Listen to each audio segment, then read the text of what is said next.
There is a multi-billion-dollar machine running right now, and its only product is the empty feeling in your chest, and you're holding it.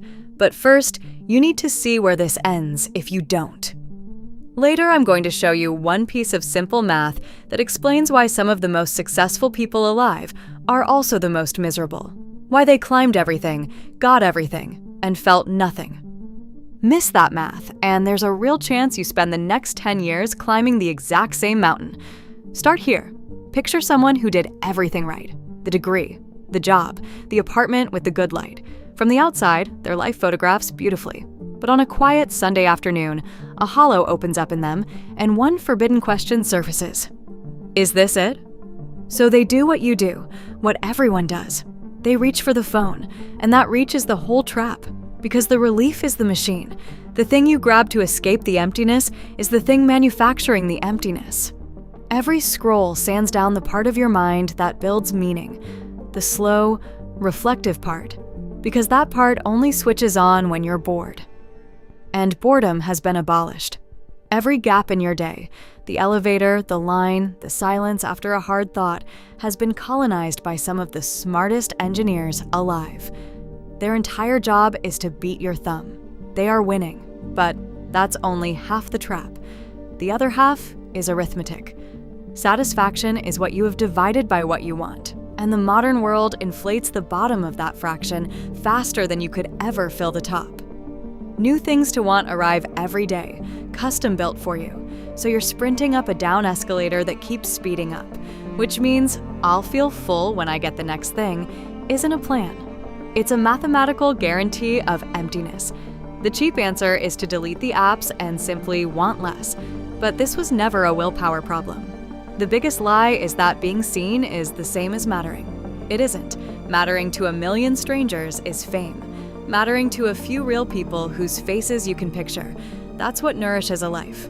Tomorrow, find one gap. The line, the walk, the first minute awake. Your hand will move toward the screen.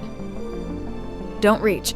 Let the boredom sit. That discomfort is a door, and behind it is the muscle that builds an actual life.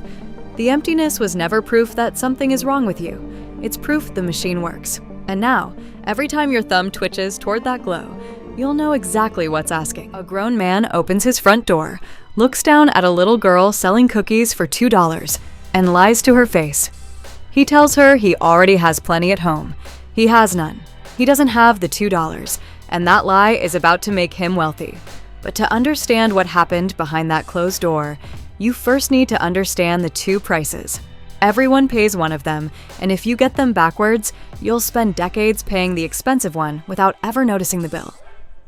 The man was Jim Rohn, 25, working hard, going nowhere. Standing behind that door, burning with shame, something broke open in him. The problem wasn't the economy, bad luck, the little girl, or even the $2. The problem was the life he'd been assembling, one unexamined day at a time. So he made a decision. Never again. The decision changed nothing in his bank account that afternoon, but it changed the man. Soon after, he met a mentor who handed him the most backward sentence he'd ever heard. Rohn asked what to change out there. The job, the plan, the market. The mentor said, change nothing out there. Don't wish it were easier. Wish you were better. Your results rarely grow beyond the person producing them. So the real lever was never your circumstances. It was always you. That explains the most crowded island on Earth. Someday Someday, I'll start. When I have time, when I'm ready. Its residents aren't lazy. They're busy, anxious, hardworking people waiting for conditions that never arrive. Underneath the waiting sits the real engine. Two prices. Discipline weighs ounces. Regret weighs tons. The early morning and the skipped indulgence sting, then pass. But the unstarted thing visits you years later asking one question. What if I had? Today, discipline is loud, while regret is silent. So people choose regret one easy decision at a time. The mentor added one more lesson. Don't pursue success for the money. Pursue it for what it makes of you. Money can disappear. The person you become earning it cannot. There's a knock at the door of your life right now. The question isn't whether you can afford the cookies today. It's whether you'll decide to become someone who Take the money out of your pocket. Look at it. You're holding paper that's worth something only because millions of strangers agree it is. Now ask the question almost nobody asks. How old is the system holding that agreement together? The honest answer changes the way you see the world. Once it does, you'll understand why this exact moment, not last century and not the next decade, is one of the best times in history to be one ordinary person with an idea. Start with the vertigo. The currency in your pocket, in anything like its current form, is young. Many borders on today's maps were redrawn within living memory. Most nations people think of as ancient are, by history's clock, surprisingly young. If all of this was built recently by ordinary people, then it can be built again. The world isn't stone, it's scaffolding, and the tools are lying around. For most of history, that didn't matter. Born a farmer centuries ago, your voice barely traveled beyond your village. Your ideas often died unheard because influence belonged to kings, religious institutions, printing presses, and armies. For thousands of years, one person had almost no way to move the world. Then the rule changed. Today, someone working from a bedroom can reach more people than many major newspapers once could. Where you happen to stand matters less than what you believe and what you build. Permission is no longer the starting point. The opportunity comes with a catch. Every frontier eventually becomes crowded, mapped, and fenced. Right now, many digital frontiers are still taking shape. The people who move while the ground is soft help write the rules. The people who wait inherit them. Tonight, find one place where you can put something of your own into the world without asking anyone first. The people who act help build the future. The people who wait simply live inside it. And the system behind the money in your pocket, someone built that too. They weren't born more capable than you. You say you admire hard work. Researchers tested that assumption. Show people two performers with identical results, label one a natural and the other a grinder, and most people bet on the natural even when the grinder performs better. That hidden bias may be the reason you still haven't started the thing you keep thinking about. First, a mystery. A 7th grade math teacher noticed something strange. Her smartest students often fell behind, while classmates who struggled at first kept improving until they passed them. The talent visible in September failed to predict the results measured in June. Here's the trap.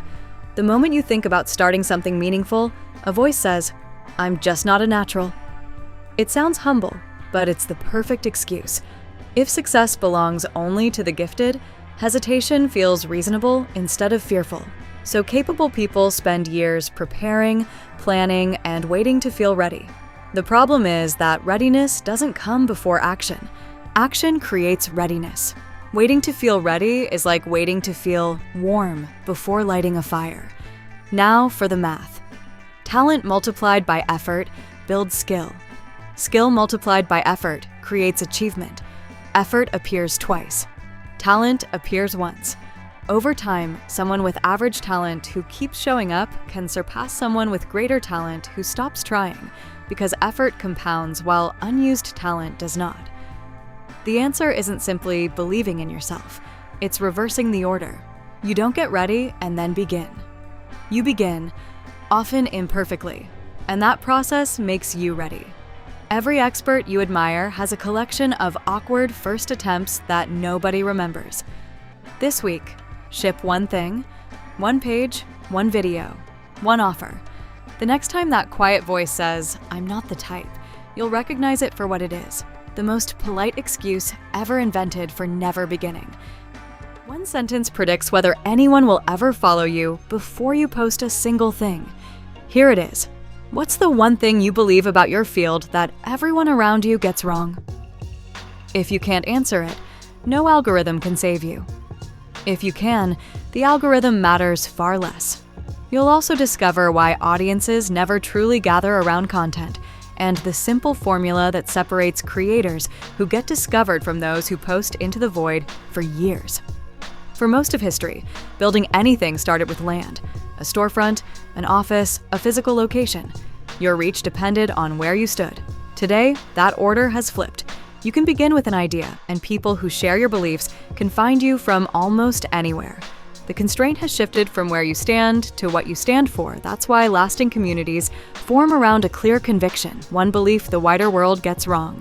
Somewhere out there are people who quietly believe what you believe, but have never heard anyone say it aloud. When you finally do, they don't feel marketed to. They feel understood. People don't gather around content. They gather around conviction. The internet removed the old barriers to reach, but reach alone isn't value. It only delivers value. If nothing meaningful flows through it, it simply spreads emptiness faster. Two timeless principles still apply.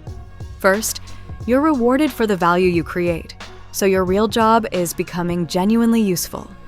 Second, getting good still requires deliberate practice that few people ever see. The formula is simple. Conviction attracts people. Value gives them a reason to stay. Craft determines the quality of what you deliver. The audience comes later. It's a result, not the starting point. So, write your sentence. If you can't yet, keep thinking until you can. Then, create the smallest useful version of your idea and share it. Before every post, ask yourself one question.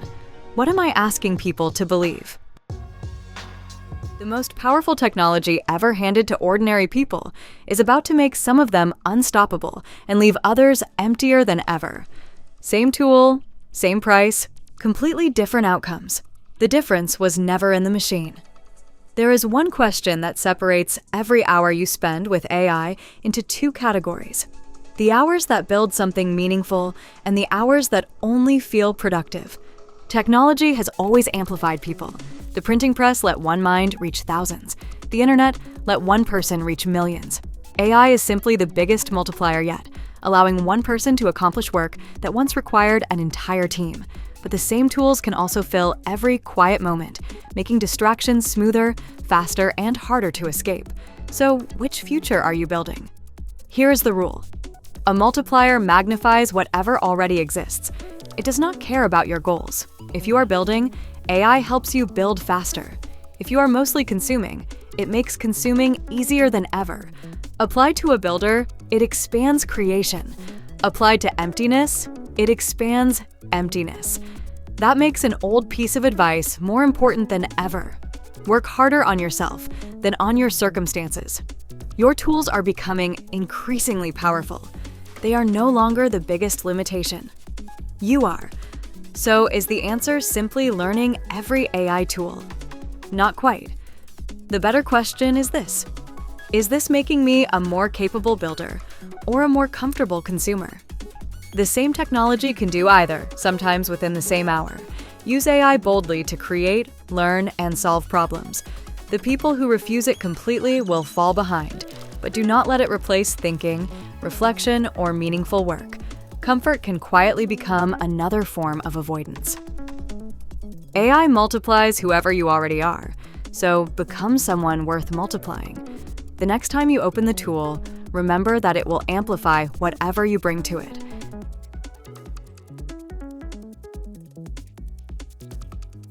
Ben Horowitz took his company public while it was struggling, not as a victory lap, but as a last resort. Years later, he sold that company for a fortune. The skill that carried him between those two moments is rarely taught because the people who learn it usually earn it the hard way. If you plan to build anything, a business, a channel, or a body of work, there will be a moment when you're convinced you should quit. That certainty can be deeply convincing, but it isn't always telling the truth. There are two kinds of hard things.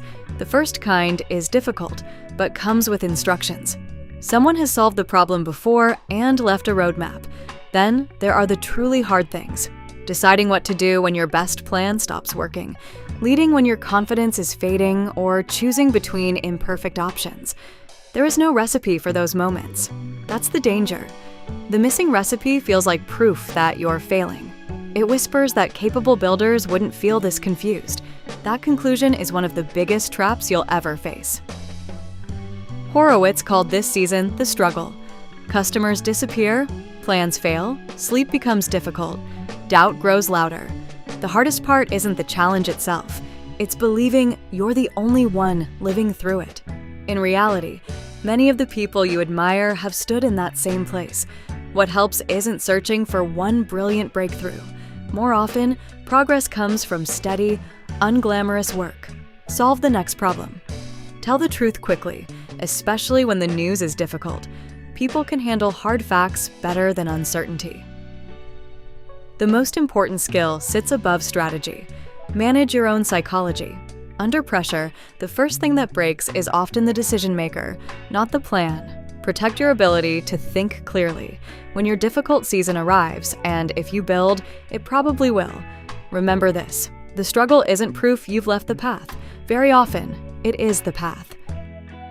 Every summer, one of the world's most selective military academies pushes new recruits to their limits. For years, nobody could reliably predict who would make it through.